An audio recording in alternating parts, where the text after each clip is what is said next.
All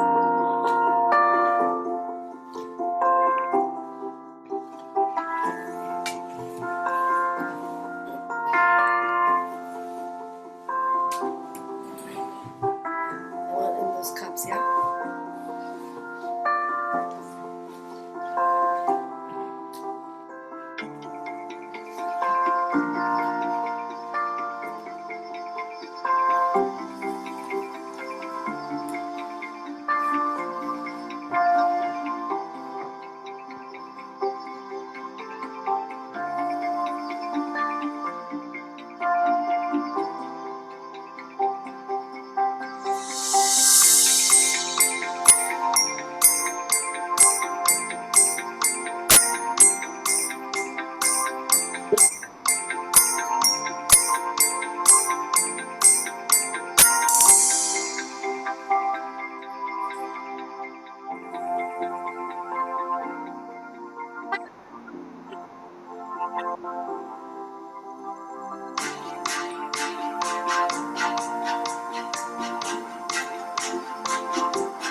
Alrighty, welcome everybody.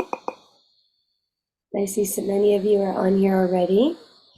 We are very excited for tonight. This is our second class of the Mind, Body, and Soul Parenting series. And tonight we're going to have Rabbi Moshe with us. Before we start, everyone go and make yourself some tea. I hope you enjoyed the little packet we prepared for you. And in our packet that we prepared, we also put inside, if you can see, like a shira malo, which the Rebbe spoke about. Even when a woman is going into labor, she should bring this with her to the hospital. It's very important. And you can also put this on, either tape it on top of the bedroom or put it inside the bedroom. And we also printed, you can see on the other side, a little alphabet chart, which is also, the Rebbe spoke about having an alphabet chart in your child's room. You put a little tzedakah box you could decorate with your child as well.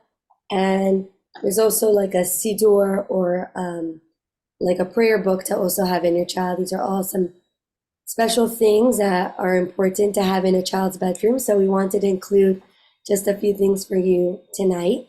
I just also wanted to announce that next Friday night, February 23rd, I believe. Yes, we are having a Friday night dinner. So if you didn't reserve for that yet, I'm going to send out another link tonight. We would love for you to join us. We had such a great time at our first Friday night dinner, and we hope that you all can make it. And without further ado, Rabbi Moshe is going to share with us a lot of inspiration tonight and more of like the Torah approach on parenting. So we're going to give the floor to Rabbi Moshe.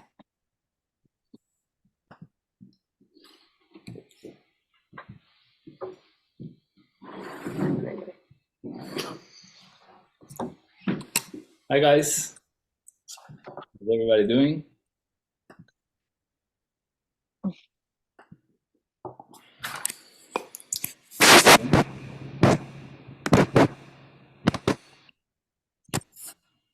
All right, amazing. Wow, what an incredible honor and pleasure to be able to be here with you guys tonight. I'll be honestly looking forward for this series that Mushki makes every year. It's an incredible merit to be here and learn together. There's a very famous saying of one of the Chabad Rebbe's that the same way that we have an obligation to put on tefillin every day or light the Shabbat candles or do any mitzvah, we have the same level of obligation we have in order to think and prepare ourselves and be mindful about the education of our children, so much so that we have to think about at least half an hour every day. Think about this, guys. Half an hour every single day in which we sit down and reflect how can we be the best parents we can be and give our children the best that we can. So this is, of course, an incredible idea to think about. Have the opportunity to do that, and it's something that we get busy with our lives and we do what we need to do, but it's extremely important to be mindful of that. I wanted to share with you a funny joke that I heard regarding parenting. It's this couple, and I think you mentioned that we also want to do this class in honor of, right? You said this? We want to make this class in the merit and in honor of all of those couples that didn't yet have the opportunity to have children. It's kind of counterintuitive because it's a parenting class, but at the same time, we ourselves went through our journey, infertility journey, and also we have friends that we know, close people that we know that still don't have children. So may the blessings flow for every couple that still don't have the merit of have children, and the merit of this class and all the mitzvot that we will do for the result of this class. There's this couple that couldn't have children for a few years, and they went to the rabbi and they asked the rabbi, what can I do? Unfortunately we don't have children. How can we bring down this blessing? So the rabbi says, listen, I think you should go to Eretz Israel. He tells the husband, you have to go to Eretz Israel and you have to pray in the Kotel. Go there, pray in the Kotel and ask Hashem to bring the blessing of children. So the husband goes to Eretz Israel, he prays, and the bracha came down. That year, the wife got pregnant with triplets. So they're so excited. What a miracle from Hashem after many years of not having children. Incredible blessing. So that year goes by. The children are born. Thank God. Healthy babies, triplets, incredible bracha. A few months later, the wife is pregnant again. So the couple is extremely happy. After having triplets, they're already pregnant. They couldn't have children for many years. So the rabbi calls the wife and says, Mazel tov for your children, and I heard that you are pregnant again. And the wife says, yeah, I'm pregnant with twins. So the rabbi is like, wow, what an incredible miracle. You had triplets, now you're having twins. Unbelievable. I really want to speak to your husband. I've been trying to reach him, but I haven't been able to reach him. Where is he? So the wife says, he's in Israel. She says, wow, he went to Israel again to ask for another blessing? He said, no, now he went to the Kotel to take the paper out of the Kotel. You know, when you write the blessing. So, he originally put the paper on with the blessing, now he wants to take it out. So when it comes to parenting, and we heard from, we're going to hear next week about there's a lot of parenting advice and books and professionals out there. And people always ask me, and I've had this experience many times, what is the reason why, or what is the approach that the Torah can offer? What is the perspective or the advantage that the Torah can offer, or the wisdom of the Torah can offer when it comes to parenting? And it's a very valid question. What does the Torah offer to parenting? What is the advice that the Torah can give? So one of the things that we know for sure is that we kind of have been successful when it comes to parenting in the Jewish people. Number one, spiritually, for 3,500 years, for more to continue, since the giving of the Torah, here we are still discussing the teachings of the Torah. So obviously, spiritually, we have been successful, of course. There have been mishaps, and there are people that are still not fully connected. But here we are. Our traditions and our connection with Hashem and our connection with our wisdom have continued for the past 3,500 years. So that's undeniable that we have been successful. Number two, we see that intellectually we have been successful. It's not a coincidence that 22% of the Nobel Prizes that have been received are Jews. So there is definitely something there. Maybe it's the matzo ball soup, maybe it's the chicken soup, who knows what it is, but maybe it's the gourmet zabzi. I know that that has an impact too, but there's definitely something there. 22% of the Nobel Prizes are Jews. And number three, we also see that morally we have an incredible presence.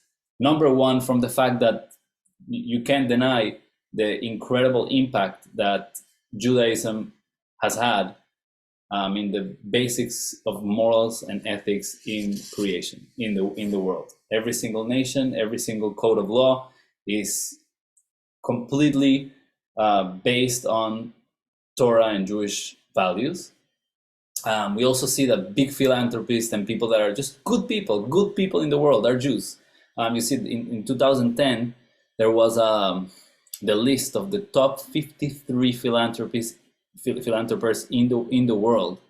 19 of them were Jews, and the top 5 were Jews. So we clearly see that as Jews we have been extremely influential when it comes to ethics and morals. And so we are definitely, there's something in the in our Jewish tradition that points to something that is, there's a secret there. There's something there that is extremely powerful that has guided our generations to be successful in parenting. And the question is, what is that? So I want to suggest tonight, and this is really the main topic that I wanted to discuss, which is, what is the role of spirituality when it comes to parenting?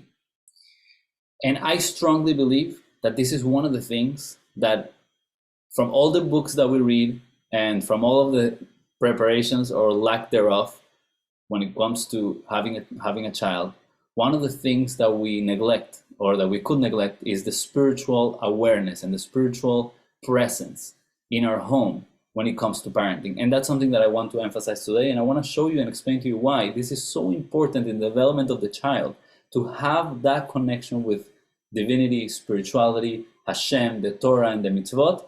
And this is something that I believe that is basically the key of success of parenting in the Jewish people throughout many, many generations. So there's definitely an aspect of Jewish guilt here for all those Ashkenazi moms and grandmothers. Jewish guilt is very influential, but that's definitely not the only secret. One of the things that we see, which is very interesting, is that nowadays people just don't want to have kids. Have you realized that? I don't know if you heard this from any family member or friends, but I have close friends and family members that they question, do we even have to have kids? When friends of mine that are in the in the stage of getting married, or they should get married, not get married. I know this is not so common. Maybe this has been my perception. I know this is not so common in the Persian community, but at least from my friends, some of them are questioning: should I get married? Should I? Why is it important to even get married? And as a follow-up to that question is, why should I even have children? Why should I even form a family?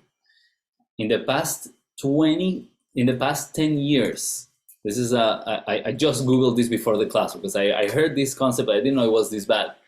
We're down 22% on birth rates. That means in the United States of America, 10 years ago, we were having 22% more children were being born in the United States of America. That means that it's a crazy amount. If you think about it, it's a very big number to consider the fact that just people are not having kids. And imagine you just meet a random guy in the street and you want to ask, and you have this conversation and they ask you, why should I have children? Like, what's the point? What would you answer? I want to hear a few people.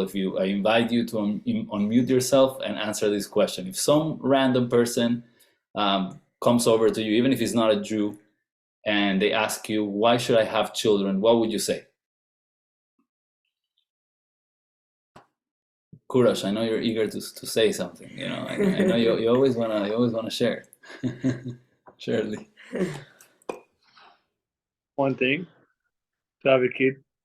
The second thing is, when you get married, after a while, even though it's you and your wife, you want that third wheel to join your company. Spice up the marriage with a baby. That's very valid. Anybody else? Dina, I don't know if you're speaking, but we can't hear you. Hi. Hey. I would say to leave a legacy, to leave a family, get grandchildren and children, and you leave a whole entire family legacy. So continuation, legacy, the perpetuation of your kind, basically. That's what you're saying. Right. Yes, that's very, very powerful. It's true. We one of the reasons why, connected to this point, just as a parenthesis, when a person gets married, we give them the blessing of binyan adayad. Binyan adayad in Hebrew translates as an eternal or everlasting edifice or everlasting building that a couple is forming. So the reason, one of the explanations why is eternal or infinite, is because of what Dina is saying, that when you get married, you have the capability of now creating an infinite continuation, like we are here, because hundreds and hundreds of generations didn't stop, right? So in a sense, we become eternal as well. That's one of the reasons why we give that blessing. Anybody else wants to add? Why, if you will have to argue with someone and convince someone to have children, what would you say? To bring lots of simcha in your life, because children bring simcha home. Definitely joy. That's do we say that even when the children are 2 or between 1.5 and 5? By the way, big disclaimer, I'm really enjoying my 2-year-old stage. This is the truth. And I'm very happy with my 2-year-old. I would also add that you become more selfless. It's different. It's an additional part of you that it's not about you anymore. Wow. That's it. You already gave the whole class, Dina. We can stop. That's very powerful, and we're going to touch upon that very, very soon. That's very, very powerful. So I just, when I was preparing the class, I just Googled, what are good reasons for having kids? I want to see what resources a regular Joe Schmo has when he wants to convince himself to have children, okay? So if you Google what are good reasons for having kids, this is what comes up. So excitement, which is what Kurash mentioned, satisfaction, joy, and fun, like was mentioned before. It's written self-esteem. I guess the person that wrote this didn't have children that make them crazy and make them doubt about their capabilities of raising humans, but meeting a long-term goal, right? And the challenge of becoming a parent. These are the things that when you Google, this is what comes up, okay? So I think personally that this answers the question, why do we see a decrease in birth rate in America? Because if you think about it, these are the reasons that people are thinking about when having children without having any Torah, any spiritual, input, just, logically or an intellectual conversation about having children. If you read them all of them have one common factor, and that is that it's about me. So why do you want to have children? If you ask Rabbi Google will say, well, it's exciting, it's satisfactory, it's fun, you're accomplishing something, you're challenging yourself. So in a sense, all of these answers, which are true, I'm not saying that these things don't play a role in having children, and all of these things are true, but ultimately they all relate to the parent and don't have really anything to do with the child. It's more about, have a child because it's, in a sense, I know this is a very extreme way of putting it, but the way that it sounds like is have a child because it's good for me to have a child. It's satisfactory, it's fulfilling in a certain way, it gives me something. And this is where you see the complete discrepancy from this perspective from what the Torah teaches us about having children. So the Torah comes from the complete opposite spectrum on this. And I know that there is a lot of teachings, there's a lot of things that we can speak about when it comes to the Torah's advice or perspective on parenting, but I wanted to focus on like what I think it's an essential point, or like the start point when it comes to parenting according to the Torah, is connected to what Dina was saying, that it's really not about the parents at all. The reason why we have children, according to the Torah, is because through bearing a child, we are fulfilling and accomplishing a very deep and powerful mission and godly goal, that it's part and parcel of Hashem's plan in creating the world. Meaning our childbearing, raising a child and having children is directly connected to the purpose of why Hashem created the world, why God made this entire universe. And in a sense, we are just agents. When we have a child, we are just agents in fulfilling God's purpose. So if you want to put it, in contrast with what Rabbi Google says, we are really when Judaism tells parents to have children, it's really more about a selfless parenting as opposed to the perspective of the world. It's more an ego-oriented parenting. And in a sense, you see that unfortunately when parents have that perspective, an ego-oriented parenting, and by the way, that's, as I mentioned before, I'm being very extreme with this just to contrast it, and we can, it's kind of like putting an X-ray and magnifying the issue. I know this is not necessarily like so extreme across the board, but you do see how unfortunately a lot of parents nowadays make the mistake, like for example, when it comes to a career. I know this plays a big role. The famous thing, Jewish moms, right? Jewish mothers, they want their kids to be either lawyers, doctors, or there's another one.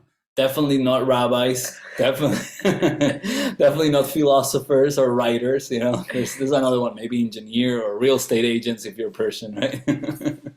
or business owners, right?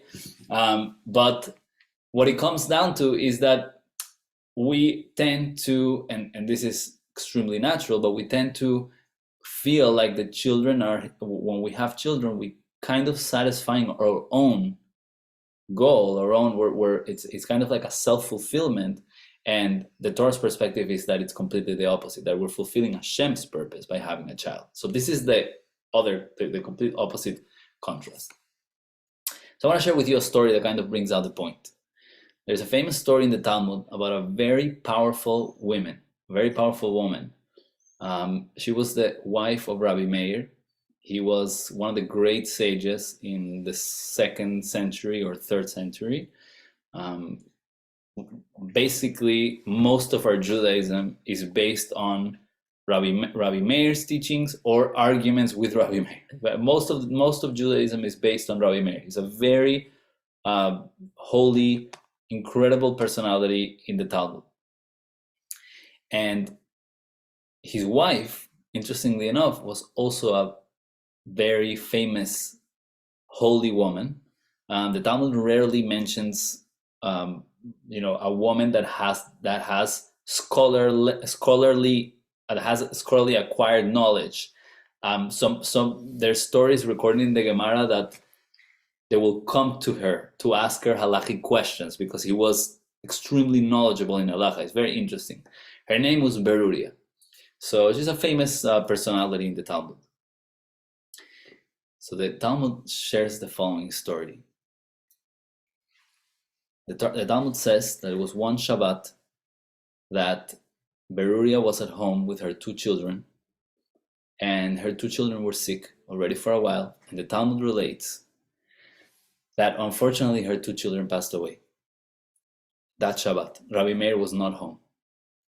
So they passed away from this sickness.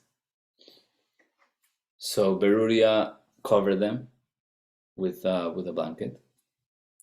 And when Rabbi Meir came home, she basically waited until they did Havdalah and waited until he finished his meal. And when they were sitting at the table, she asks Rabbi Meir an halachic question. She asks him like this. She says, if I am holding an object, if I borrow an object, and I really like the object, but I'm borrowing it, am I still obligated to return it when the owner comes to ask for it? So Rabbi Meir says, what kind of question is that? Of course you're obligated to return it. It's not yours. So she reiterates and she says, are you sure? Even if I like it so much, even if I really, love this object, do I still have to return it? And Rabbi Meir says, yeah, doesn't matter. It's not your object. It belongs to the owner. So Beruria stands up and she brings Rabbi Meir to the room and opens the door and uncovers the corpse of the 2 children. So Rabbi Meir started to cry. And Beruria looks at him in the eye and tells him, didn't you just express to me and tell me that when the owner of an object comes to request the object, you have to give it back? So she says, Hashem gave us our children to guard them, to take care of them, but they were never ours. They were Hashem's children. And now, for some reason, he has come to request, basically take them back, to take them back. And Rabbi Meir stopped crying. So in this story, we see exactly this point, that the Jewish perspective on having children is, of course, is brought in a very dramatic way. But the idea is that when we have a child, the Torah's perspective is that the child is completely entrusted to us to take care of the child, but not as our own personal property or our own personal fulfillment. It's given to us for safekeeping. It's an neshama from Hashem. He has a neshama that has a soul that is literally one with Hashem, literally one with God. And our role as parents is to serve as the guardians, is to serve as those that are taking care of God's children. That is the goal.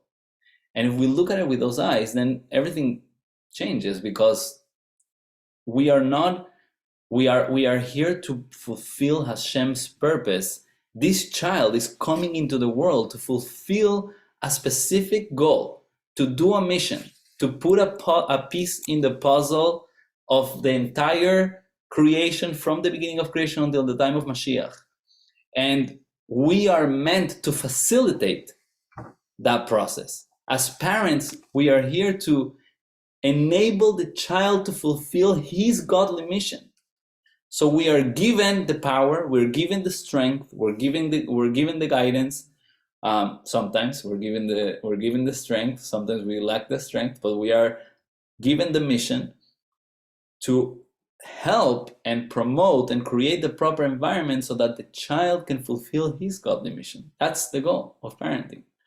So it's not about us. It has absolutely nothing to do with us. It has everything to do with the child himself. And there are many different examples in the Torah where you see this expressed in, when it comes to the laws of child custody, actually, according to the Torah. It's all about the child. Where is the child going to be in the most conducive environment that he or she will be able to fulfill their goal and be secure the most?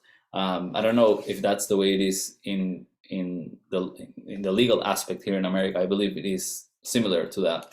But the Torah, again, the concept is that the parents have we're not discussing who has ownership towards the child, and now we have to fight between the father and the mother. God forbid, in such situation, it's all the whole litigation in the Torah is, where will the child have the best case or the best conditions so that he can do and he can fulfill whatever he needs to do, have the perfect conditions so that he can continue growing in the best space that will allow for him to grow and fulfill his mission in this world. That's the idea. So now we can understand, based on this concept, and this is, for me, mind-blowing, friends. This is something that I think really brings it home. Based on this idea, based on this perspective, we can understand why it's so important for spirituality to be a fundamental thing in our home.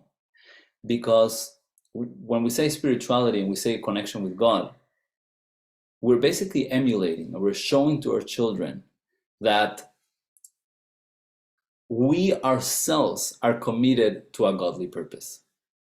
So let me give you an example of that. We are trying to communicate to our children that we are here for them so that they can be the best they can be and that they can fulfill their maximum potential. And we are trying to support them because we believe that they have a special godly mission and a special purpose in this world. And at the same time, we ourselves are also doing the work. We're also doing the spiritual work. So the message that sends to the child is that the godly mission is a real thing. So practically speaking, for example, one of the things that is written in the Talmud that is an incredible, very important perspective connected to this is that when we make a child, we are not alone in the process of making a child. This is obvious, but I mean, not for everybody, but I think we're all here on the same page when we say that there, like this says in the Talmud, that there are three partners in making a person, in making a baby.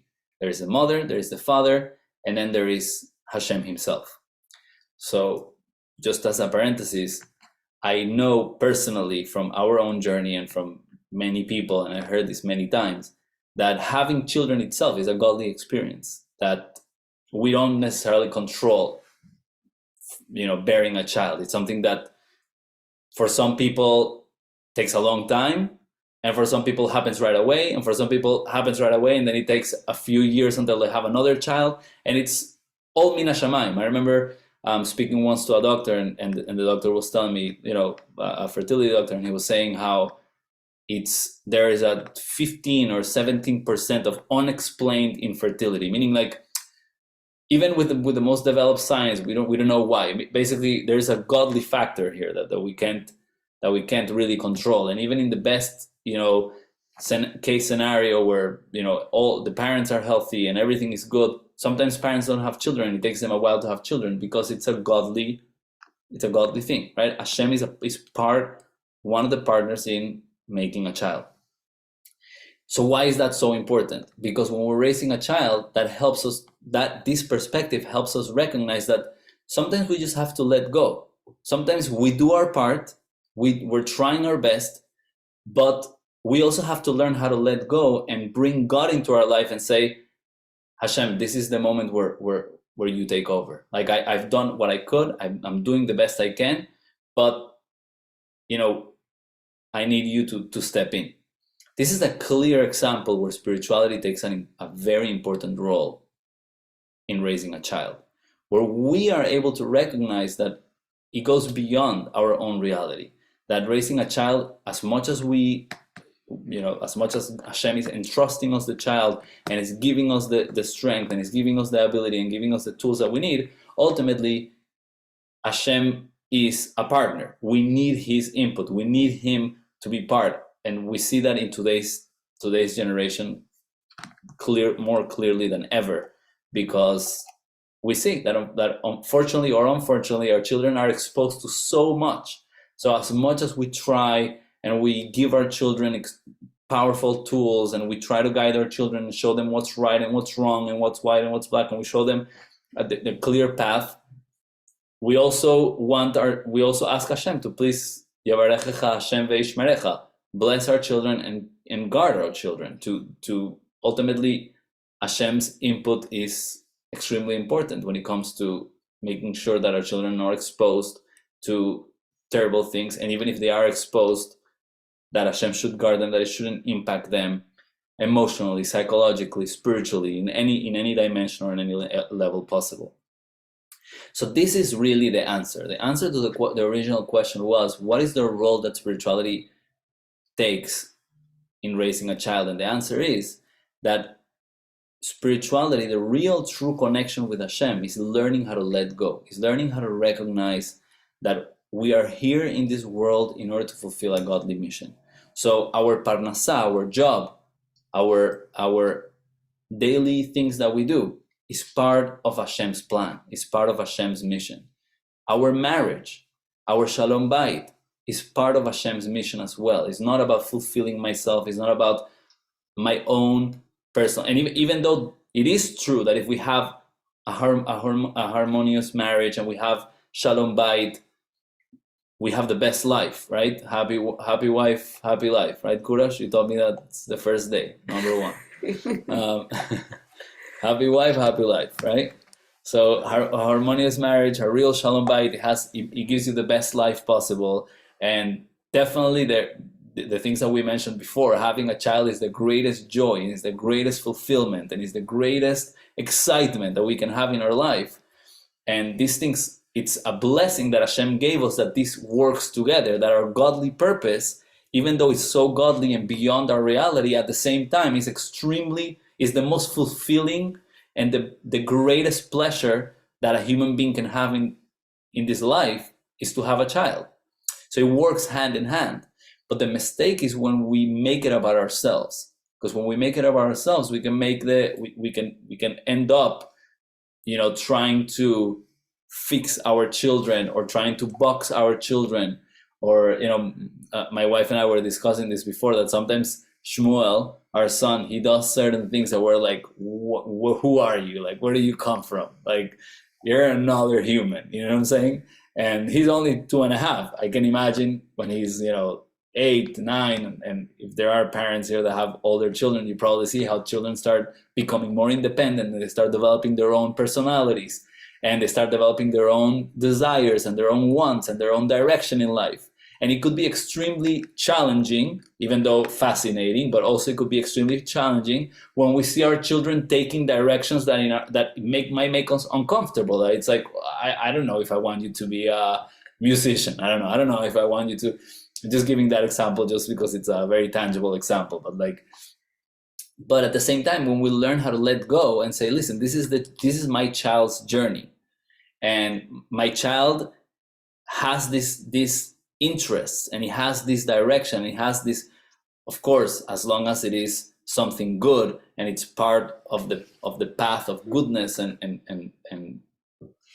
connected with something real and something good, then we have to learn how to accept our child's journey of his neshama, of his soul in this world, and say, wow, I am humbled and I am at awe of what would my child become when I let go and I say, Hashem, he's in your hands. I know you're gonna give them and guide them to the right path. I want to make a big disclaimer. This doesn't, and I know this sounds like very hippie, gentle parenting type of thing. A lot of people have like a little conflicting feelings about this. I want to emphasize, what I am not saying is that we don't have to be involved. I think this is obvious, but I just want to make a disclaimer just in case, that we are not supposed to be involved and just let your child be and let go and let him develop himself. That's not the point that I'm bringing. Of course, as I mentioned before, there are so many different things that the Torah teaches us about how to raise a child and how to guide them and what's right and what's wrong. I mean, the entire Torah is about what's right and what's wrong, and it's extremely important, by the way. Goes hand in hand with this spiritual input in the house, that when we bring in the rights and wrongs in our house, it also comes from a spiritual place. Just putting that out there, because one of the mistakes that we can make when we're trying to teach our children about Shabbat or about kosher, and I know it's hard even with my child. He's 2.5 years old, and he goes to the store and he sees this like really colorful, flashy, candy, and he's like, "Daddy, I want it!" And he like runs and like starts biting the plastic off the thing, right? And I'm trying to teach him that it's not kosher, right? And I tell him, Shmuel, it's not kosher, and he understands this idea. But I know that in a few years, when he starts rationalizing this, he'll say like, so what? It's not kosher, so what? And it's very important for us as parents that we convey the message that the fact that we're keeping kosher is because it's a godly command. We are submitting ourselves to our godly purpose in the world. It's not because I want you to keep kosher and it's important for me that you are religious, which is a way that it could be projected. But it's extremely important that we convey this message that it's about Hashem's energy in the world. It's about connecting with our purpose as Jews. Just as I have an obligation to keep kosher because I have a godly purpose, you also have an obligation to keep to have this godly mission in the world and keep kosher. We're both under the same authority. It's all about Hashem. It's all about God. That's the role of spirituality, at least, for example, when it comes to discipline. So this is, I'm going back to what I was saying before. I am not saying that letting go and bringing Hashem into our parenting life means letting your children do whatever they want. Of course, that's not what I'm saying. The point that I was trying to bring out is within, and as much as we are guiding our children and giving our children directives and giving our children clear boundaries and clear clear do's and don'ts, it has to come from a place of our spiritual connection and fulfilling our spiritual godly purpose in this world. That's the idea. So this basically answers the question. This is the role of spirituality when it comes to parenting. That when we let go and we have faith in Hashem and we have that strong recognition that we are here to fulfill Hashem's purpose and raising our child as guardians of Hashem's neshama, as guardians of Hashem's children, then parenting becomes a much more selfless and given over experience, and we don't get stressed about everything. And especially when children start fighting with us and start, finding their own path, we're able and allow ourselves to let go and connect to that dimension, which is a very high level. But that's basically the idea. So we want to open the floor for questions. I know this is a very deep concept, and there's a lot to talk about. So if anybody wants to share something or ask a question, please unmute yourself and go ahead. We would love to hear from you, by the way, about this idea.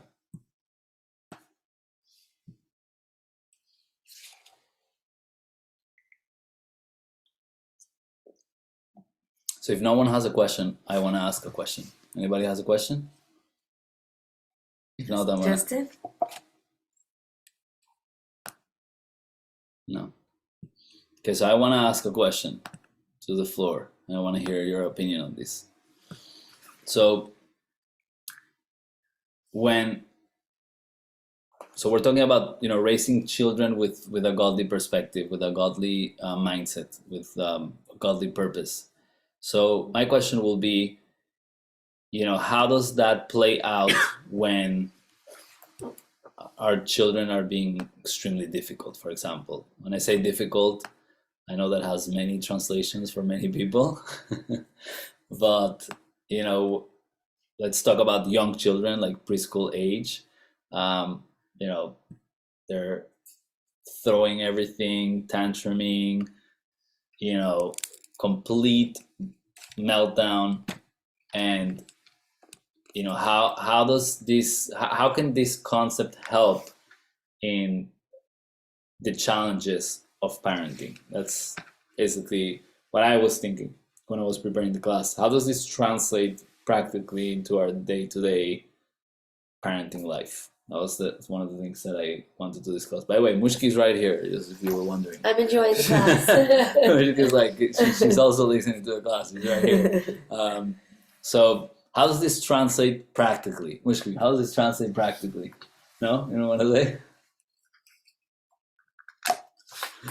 I'm going to leave the floor open to all the parents. Whoever wants to share. So I'll tell you one of the things that I was thinking about. For me, I learned how to breathe. I know this sounds interesting, but I think that breathing, this is not something that's written in the Torah per se, but it connects, or at least I can relate to it from a Torah perspective, that it's very easy for me, this is my personal experience, to get personally involved in when my child is having a difficult time. I can make it very personal. So like, I don't know, he's having a meltdown and he's screaming and he's hitting me and he's saying like, telling me, trying to bite me, and like, so I can make it very personal and feel like, oh, I'm not being good, I'm not being in tune with him, and I can get into my own head and just take it personally. This is an example, right? So I learned how to just breathe, calm myself down, and literally have this meditation. Like it's not about me. My child's tantrum or my child's regulation is not about me. It's not about me feeling comfortable or calm or relaxed. It's about getting him to be just helping him through the process. This might be very intuitive for some people. It was hard for me. This was something that I struggled with. So this concept helped me in a sense. I think something that, like, I'm just going to share, put too much on the spot before, but I think something that both of us do as parents, and just like maybe a tip that can help you, is that if I'm having like a hard day where I didn't nourish myself, I didn't eat a proper meal or drink enough, and I'm very edgy and everything's like bothering me, what we do is like we'll pass, like, and Shmuel's having a hard time and he really needs, like, you know, a calm parent to be able to like help him through whatever he's going through. I'll give him to Moshe if I feel like I can't, or if Moshe had, let's say, a hard or tough day, he'll pass him over to me. And like I think that's one tip or one thing that we do, that we're like the regulated partner is able to be there. Like, yeah, and as I said, I think that it connects with the concept that we were discussing before, because it's about letting go. So that's the process that I go through in myself. It's like I try to let go of myself. Like, it's not about, you know, I'm making it about my own personal feeling, and I'm trying to like just let go and recognize that it's about Shmuel going through his own emotional process, and I have to be able to just detach from myself and be completely there for him to be regulated, right? So this is just a practical application of that idea that we were speaking about before. Yeah, so that's what I would agree with. I think it's really, I mean, it's obviously recognizing that it could be hard for parents, but it's more about stepping out of yourself. It's being able to get into tune with the child. And when you're able to get into, you see, okay, he's actually, or she's actually going through something very hard, and, you know, so you can step out of yourself and try to, you know, get down on his level and understand what's going on. So, I mean, that could be another way. You know, he's going through something, he's in pain, he feels, you know, there's something that he's struggling with. So, you know, it's like, it's the idea of stepping out of yourself. But yeah, the breathing thing is also very good, right? You know, if we find ourselves getting stressed out, it's, you know, take that moment to take that deep breath and, you know, regulate yourself. Because if the child's dysregulated, they're not going to be able to be regulated if the parent's dysregulated as well. yeah. 100%. So, Dina, connected to what you were saying, I think that this is basically how these two concepts overlap, and you see, Right. like, how the psychology aspect of this and the spiritual aspect of it connect, which is we're able to regulate ourselves when we are able to let go from ourselves. It's like it's interconnected. It's interesting. Exactly, you're stepping out of yourself. It's not about you. Yeah. Yes, that's another thing, and also something else I wanted to point out, less about the, you know, specifics of parenting itself, but something I want to emphasize is that it's extremely important. You know, I'm gonna veer off a little bit, but just talking about Jewish identity, because it's connected and bringing the spiritual energy into the house. We know that children, they only learn from what they see, right? Right. And our Jewish identity has to be presented at home from our own personal experience. So we have to go through the journey of Jewish identity and connecting with our own neshama if we want our children to have that connection as well. So this is another reason why, as Jewish parents, it's so important to have a spiritual relationship at home, because we want that for our children, right? We want our children to have a spiritual relationship. We want our children to be connected with their Jewish identity. We want our children to grow up in a Jewish environment and be connected to their Jewish roots and connected to Jewish wisdom. We have to do it ourselves.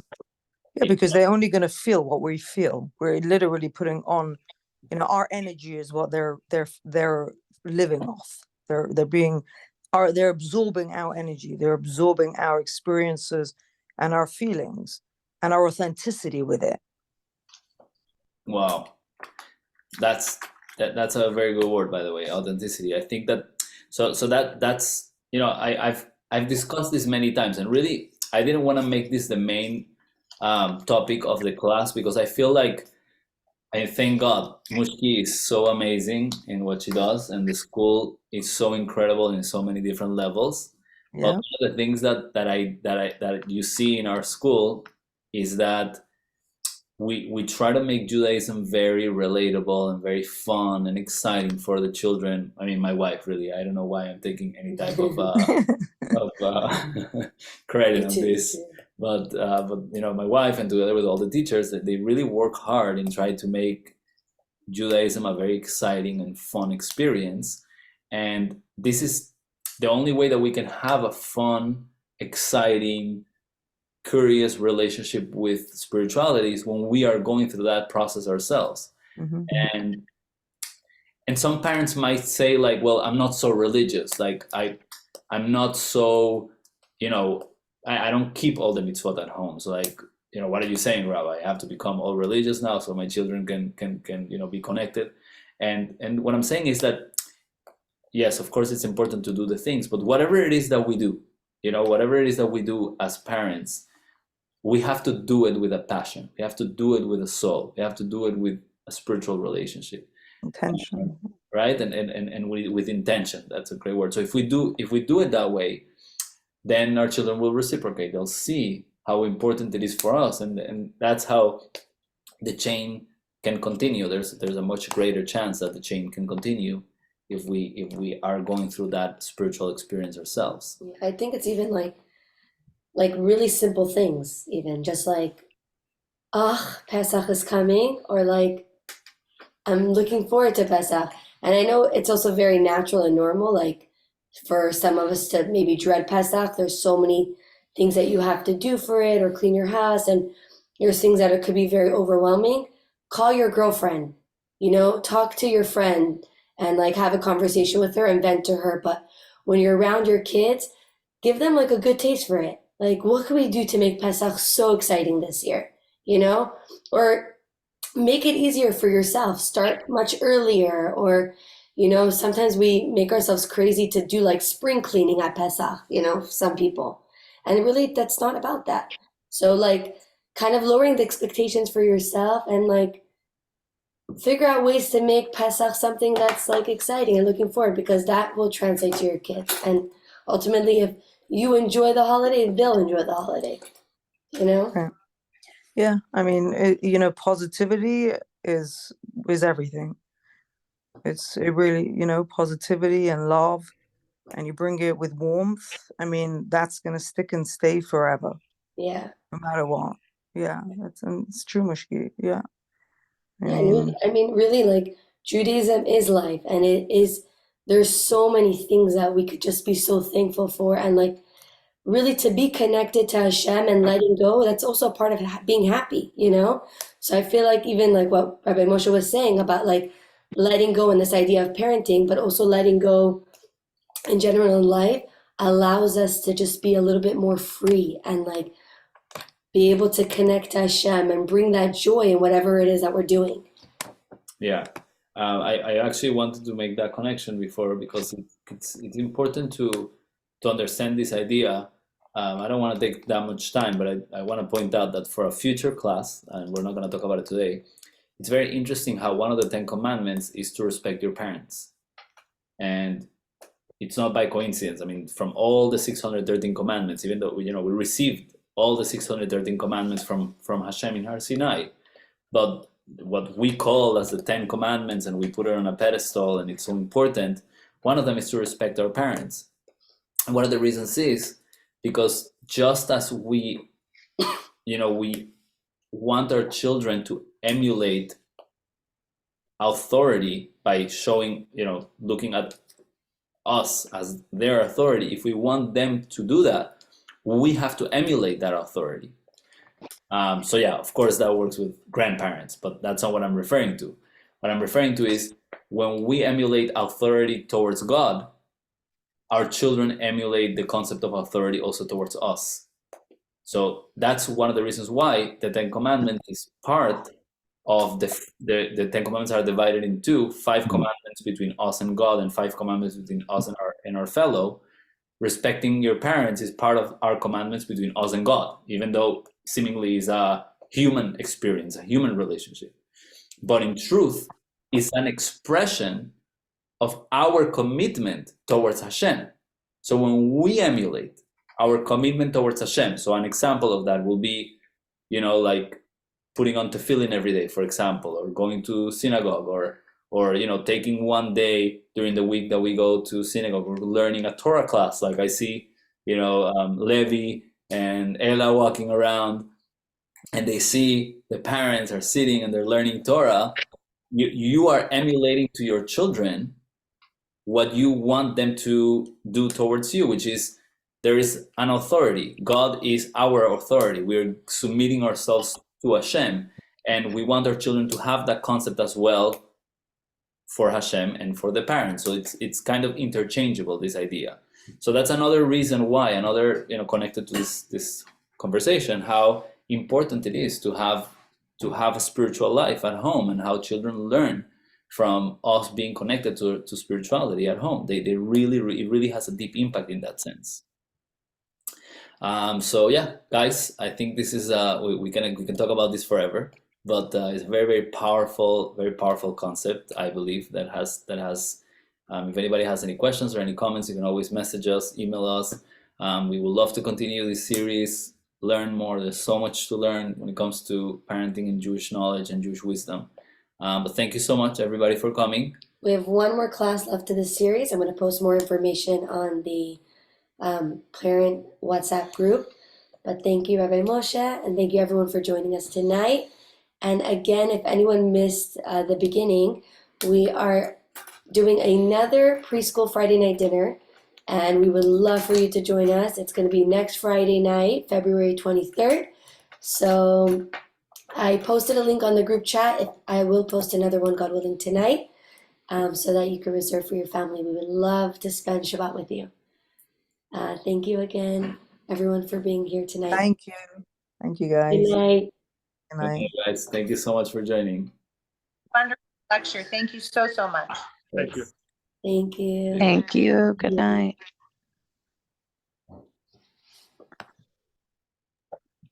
Thank you, Mushki and Rabbi Moshe. Thanks for joining, Adan. Thank you. No, they don't, but they hear. Hi, Penelope. Hi, Emma. Miss Emma. Hi, Emma. And then you can say hi. How are you? Did you enjoy the class too? Emma was listening to actually. So it was special for all. I love it. And Penelope will say good night. Good night, Penelope. Good to see you, Buba. Good night. I'll see you in the morning, okay? Yes. Bye.